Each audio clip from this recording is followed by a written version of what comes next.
Hello students, Prathmik ஸ்டூடெண்ட்ஸுக்கு லாஸ்ட்டில் 3 lesson தீன் வாக்கியம் பிக் கொஸ்டின்ஸ் அது பார்த்து போட்டிருக்கோம். 3 லெசன்லேயும் பிக் கொஸ்டின்ஸ் போட்டிருக்கோம். அதுக்கப்புறம் அதிக மார்க் எதுன்னு பார்த்தீங்கன்னா உங்களுக்கு 8 மார்க்கு ஃப்ரேம் சென்டென்ஸ், அதாவது வாக்கியமே பிரயோக கேஜிஏன்னு கொடுத்துருப்பாங்க. அதுக்கு உங்களுக்கு ஒன்றுத்துக்கு 2 மார்க்கு, உங்களுக்கு இருக்கிறதுலே அதிகமான மார்க் அதுதான். 8 மார்க்கு, 4 கொடுத்து 8 கேட்பாங்க, 8 கொடுத்து 4 கேட்பாங்க. அது நீங்கள் ஈஸியாக எழுத முடியுதா பார்க்கலாம் ஸ்டூடெண்ட்ஸ். உங்களுக்கு ஈஸியாக தான் இருக்கும். நான் ஒரு லாஸ்ட்டு 3 லெசன் மட்டும் தான், 5, 6, 7. 5th லெசன் உங்கள் புக்கில் பேஜ் நம்பர் 86 பாருங்கள். வாக்கியமே பிரயோக கீஜியே, ஃப்ரேம் சென்டென்ஸ். ஒரு வார்த்தை கொடுத்துருப்பாங்க, அதுக்கு நீங்கள் வாக்கியத்தில் அமைச்சு எழுதணும். தமிழில் எழுதுவோம் இல்லையா, தமிழில் வாக்கியத்தில் அமைத்து எழுது அப்படின்னு சொல்லுவோம் இல்லையா, இங்கிலீஷில் ஃப்ரேம் சென்டென்ஸ் அப்படின்னு சொல்வீங்கல்ல, அதுதான் ஹிந்தியில் வாக்கியமே பிரயோக கீஜியே. ஜான்வர், ஜான்வர்னா என்ன, விலங்கு அப்படின்னு அர்த்தம், அனிமல். குத்தா ஏக் பால்தூ ஜான்வர்க, அவங்க என்ன கொடுத்துருக்காங்க, குத்தா ஒரு டொமஸ்டிக் அனிமல், பால்தூ ஜான்வர்னா வீட்டு விலங்கு, டொமஸ்டிக் அனிமல் அப்படின்னு அர்த்தம். குத்தா ஏக் பால்தூ ஜான்வர்க. ஜோத்தா, ஜோத்னா, ஜோத்னான்னு வருது. நம்ம ஜோத்னான்னா உழுதல், நிலத்தை உழுதல்னு அர்த்தம். நாம் பைல்னா காளை மாடு, கேத்துனா நிலம், ஜோத்தாக இந்த ஜோத்னான்னு போடக்கூடாது, ஜோத்கின் மாடு நிலத்தை உழுகிறது அப்படின்னு போடணும். அதுக்கு ஜோத்னானா உழுதல் அப்படின்ற அர்த்தத்தில் வரதால இங்கே உழுகிறதுன்றதால ஜோத்தாக அப்படின்னு போடணும். பைல், கேத்து, ஜோத்தாக, மாடு நிலத்தை உழுகிறது. ஹோஷியார், ஹோஷியார்னா புத்திசாலி அப்படின்னு அர்த்தம். புத்திசாலியான விலங்கு, புத்திசாலியான பையன் அப்படின்ற மாதிரி சொல்லலாம். ராம் ஹோஷியார் லடுக்காக. ராம் அப்படின்னா ராம்ன்றவன் புத்திசாலி பையன். ராம் ஹோஷியார் லடுக்காக. நேம் எது வேணால் நீங்கள் போட்டுக்கலாம். ஹோஷியார்ன்ற வேர்டு வரணும். இதை எழுதிட்டு எந்த வேர்டு நீங்கள் போட்டிங்களோ அதை அண்டர்லைன் பண்ணி அழகாக காமிங்க. லடாயி, லடாயின்னா தெரியும் உங்களுக்கு, லடாயின்னா சண்டை, லடாயின்னா போர் அப்படின்னு வச்சுக்கலாம். சண்டை, இப்போ 2 நாடு சண்டை போட்டுக்குதுன்னா ஏதாவது லாபம் வருதா? எவ்வளோ மக்கள் சாவறாங்க, எவ்வளோ உயிர் போகுது, எவ்வளோ பொருள்கள் சேதமடையுது. சண்டை போடுறதால யாருக்குமே எந்த பெனிஃபிட்டும் இல்லை அப்படின்னு கொடுத்துருக்காங்க. லடாயின்னா சண்டை. லடாயி கர்னேசே கிசி கோ கோயி ஃபாய்தா நஹி ஹை. ஃபாய்தானா பெனிஃபிட், யாருக்கும் எந்த லாபமும் இல்லை. கிசிக்கோ யாருக்கும், கோயி எந்த, ஃபாய்தா பெனிஃபிட், நஹி ஹை இல்லை.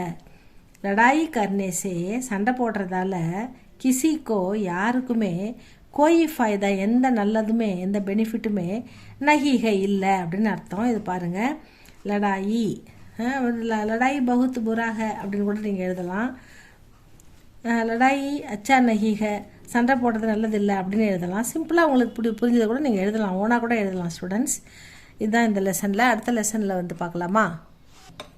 6th லெசன் பாருங்கள். இதில் பேஜ் நம்பர் 90 இருக்குது. 6th லெசன் சலோ பாஜார் சலே அந்த பாடம். அதில் 90 பேஜ் நம்பர் 90 இருக்குது. இதை பாருங்கள். வாக்கியமே பிரயோக் கீஜியே. மொத்தம் 5 வேர்டு தான் கொடுத்துருக்காங்க. நமக், நமக்குன்னா உப்பு. நமக்கு கா ரங்கு சஃபேத் ஹை. நமக்குன்னா உப்பு, நமக்கு கா ரங்குனா உப்பினுடைய கலர், நிறம் வெள்ளை, சஃபேத்னா வெள்ளை. நமக்கு கா ரங்கு சஃபேத் ஹை, உப்பின் நிறம் வெள்ளை அப்படின்னு கொடுத்துருக்காங்க. கத்தார், கத்தார்னா வரிசை, ரோ அப்படின்னு சொல்லலாம். வரிசையில் நிறைய பேர் நிற்கிறாங்க அப்படிலாம் சொல்வீங்கல்ல, அந்த கத்தார்னா வரிசை. பாஜார் மே துகானோ கி லம்பி கத்தார் ஹை. பாஜார் மார்க்கெட்டில், பாஜார் மே மார்க்கெட்டில், துகானோ கடைகளில், லம்பினா நீண்ட, கத்தார் வரிசை, நீண்ட வரிசையாக மக்கள் நிற்கிறார்கள். பெரிய கியூ நிற்குது, ரொம்ப கூட்டமாக இருக்குது அப்படிலாம் சொல்வீங்கல்ல, அதுக்கு தான் இங்கே சொல்கிறாங்க. பாஜார் மே துகானோ கி லம்பி கத்தார் ஹை. இங்கே கத்தார்னா வரிசை. இந்த இடத்துல நீங்கள் அந்த மாதிரி புரிஞ்சுதான் ஒரு பையன் எழுதிட்டான், அந்த மாதிரி எழுதக்கூடாது. பாஜார் மே துகானோ கி, அதாவது கடைகள், துகானோன்னா கடைகள், கடைகளுடைய கத்தார் வரிசை நிறைய இருக்குது. கடைகள் வரிசையாக நிறைய கடைகள் இருக்குது அப்படின்னு சொல்கிறாங்க. இங்கே மக்கள் கூட்டத்தை சொல்லலை, கத்தார்னா வரிசை, கூட்டம், வரிசை. பாஜார் மே துகானோ கி லம்பி கத்தார் ஹை. கடத்தெருவில் கடைகள் நிறைய கடைகள் நீண்ட வரிசையில் நிறைய கடைகள் இருக்கின்றன. நம்பி என்ன நீண்ட வரிசையில் கடைகள் ரொம்ப தூரம் வரைக்கும் கடத்தெருவு தான் இருக்குது அப்படின்னு சொல்கிறோம் இல்லையா, அந்த மீனிங்கில் சொல்கிறாங்க. லம்பி கத்தாருக, கத்தார்னா வரிசை. அலகுனா தனித்தனியாக, செப்பரேட்டுன்னு அர்த்தம். அலகலகு சீஜு கேலியே, சீஜுனா பொருள்கள், திங்ஸ் அப்படின்னு எடுத்துக்கணும்.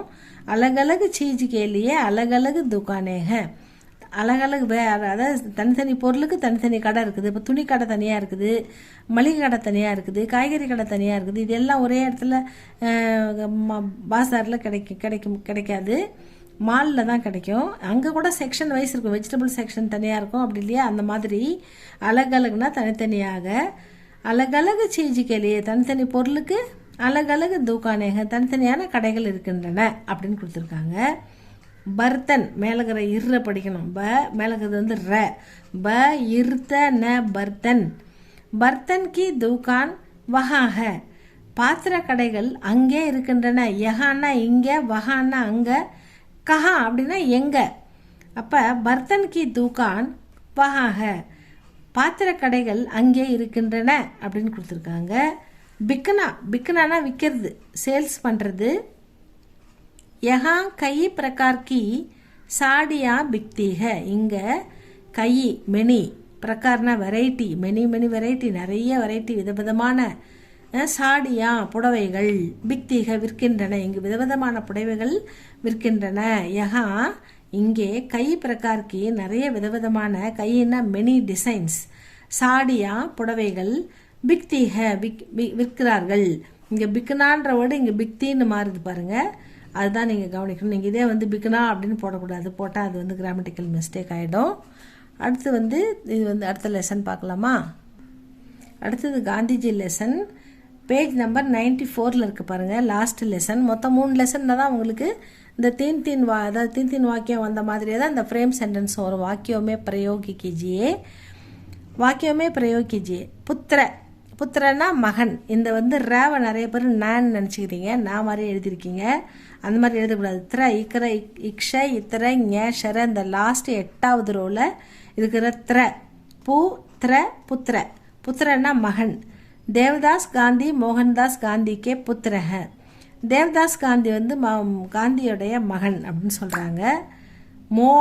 மோடுனா டேர்னிங் பாயிண்ட், திருப்பு முனை. ஒவ்வொருத்தர் வாழ்க்கையிலையும் ஒரு திருப்பு முனை வரும், ஒவ்வொரு வாழ்க்கையிலையும் ஒரு டேர்னிங் பாயிண்ட் வரும் அப்படின்னு சொல்லுவாங்கள்ல, அதுதான் இது. ஹரேக்கு, ஹரேக்குன்னு சேர்த்து கொடுத்துருக்காங்க. ஹர் ப்ளஸ் ஏக்கு ஹரேக்கு, ஒவ்வொருவருடைய. ஹர் ஈச் அண்ட் எவ்ரி, ஏக்கு ஒவ்வொருவருடைய. ஹரேக்குக்கே ஜீவன்னா வாழ்க்கையில், ஏக்கு மோடு ஆத்திக ஒரு டேர்னிங் பாயிண்ட் கண்டிப்பாக வரும் அப்படின்னு சொல்கிறாங்க. ஹரேக்கு கே ஜீவன் மே ஏக் மோடு ஆத்திக, ஒவ்வொருத்தருடைய வாழ்க்கையிலும் ஒரு திருப்புமுனை ஏற்படும் அப்படின்னு சொல்கிறாங்க. கேசாத்னா வித்துன்னு அர்த்தம்.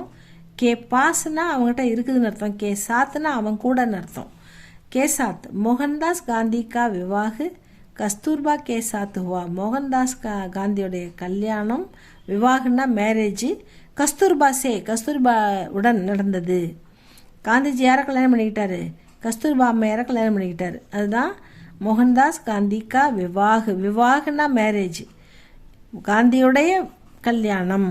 மோகன்தாஸ் காந்தி கா விவாஹ் கஸ்தூரிபாயுடன் நடந்தது, ஹுவா அப்படின்னு சொல்லிட்டாங்க. அடுத்தது அஹிம்சா, நான் வயலன்ஸ். உங்களுக்கு தெரியும் இம்சான்னா வயலன்ஸு, அஹிம்சான்னா நான் வயலன்ஸு. गांधी ने अहिंसा को अंग्रेजों के खिलाफ शस्त्र के रूप में प्रयोग किया. காந்திஜி அஹிம்சாக்கோ, அஹிம்சை அறவழியில், கத்தியின்றி ரத்தமின்றி அடிதடி சண்டையின்றி, யார் மண்டையும் உடையாமல், யார் ரத்தமும் போகாமல், யார் உயிர் சேதமும் ஆகாமல், அஹிம்சை வழியில் அறவழியில் அங்கிரேஜோங்கே ஆங்கிலேயர்களை கிலாஃப் எதிர்த்து அந்த தன்னுடைய ஆயுதத்தை பிரயோகித்தார் அப்படின்றாங்க. அவருடைய ஆயுதம் என்னன்னாக்கா அஹிம்சை அறப்போராட்டம் தான் அவருடைய ஆயுதம். காந்திஜியுடைய ஆயுதம் எதுனா அஹிம்சை அறப்போராட்டம். மற்றபடி அவர் சண்டை போடுறதுக்கெலாம் வரல. நியாயமாக நமக்கு கிடைக்க வேண்டிய சுதந்திரத்தை நியாயமாக கேட்குறாரு. எந்த ஒரு பொருளுக்கும் சேதம் இல்லாமல் வழியில் அமைதி வழியில் கத்தியின்றி ரத்தமின்றி போடுற போராட்டம் தான் அஹிம்சை போராட்டம். காந்திஜினே அஹிம்சாக்கோ வழியில் ஆங்கிலேயர்களை அங்கிரேஜோக்கோ கிலாஃப் நான் அவர்களை எதிர்த்து அவங்க சட்டத்தை எதிர்த்து அவங்களுடைய ரூலை எதிர்த்து சஸ்திரக்கே ரூப்மே அதாவது அஸ்திரமாக எதை பயன்படுத்தினார் அப்படின்னாக்கா அவர் அஹிம்சையை தான் பயன்படுத்தினார் அஸ்திரமாக அப்படின்னு சொல்கிறாங்க. பிரயோக கியா அப்படின்னு சொல்கிறாங்க. ஆந்தோலன்னா போராட்டம், ஸ்ட்ரைக் பண்ணுறது, நடத்துறது, ஒரு விஷயத்தை எதிர்த்து போராடுறது, எதிர்த்து குரல் கொடுக்கறது. காந்திஜினே ஆங்கிலேயர்களுக்கு எதிராக கிலாஃப் போராட்டத்தில் ஆந்தோலன் சலாயே நிறைய போராட்டங்களை சலாயேன நடத்தினார். உண்ணாவிரத ஒத்துழையாமை இயக்கம், நான் கோஆப்ரேஷன் மூமெண்ட் பார்த்துருக்கோம், உப்பு சத்தியாகிரகம் பார்த்துருக்கோம், அப்புறம் தண்டி யாத்ரா அது பார்த்துருக்கோம். அது மாதிரி எல்லாமே அவர் நிறைய பண்ணியிருக்காரு. அது எல்லாமே வழியில் பண்ணியிருக்காரு. காந்திஜினே அங்கிரேஜோங்கே கிலாஃப் ஆந்தோலன் சலாயே அவங்களை எதிர்த்து நிறைய போராட்டங்களை அவர் வழியில் நடத்தி காட்டினார் அப்படின்னு சொல்கிறாங்க. ஆந்தோலன்னா போராட்டம், ஆந்தோலன்னா ஒரு விஷயத்தை எதிர்த்து போராடுறது. ஆங்கிலேயர்களை எதிர்த்து இங்கே மக்கள் காந்திஜி பல முறை போராடியிருக்கிறார் அப்படின்னு சொல்கிறாங்க. காந்திஜினே அங்கிரேஜோங்கே கிலாஃப் ஆந்தோலன் சலாயே. இது பாருங்கள் ஸ்டூடெண்ட்ஸ், இது உங்களுக்கு பிடிச்சிருந்தா லைக் பண்ணுங்கள், சப்ஸ்கிரைப் பண்ணுங்கள். நெக்ஸ்ட் வீடியோவில் நம்ம பார்க்கலாம் ஸ்டூடெண்ட்ஸ். தேங்க்யூ ஃபார் வாட்சிங்.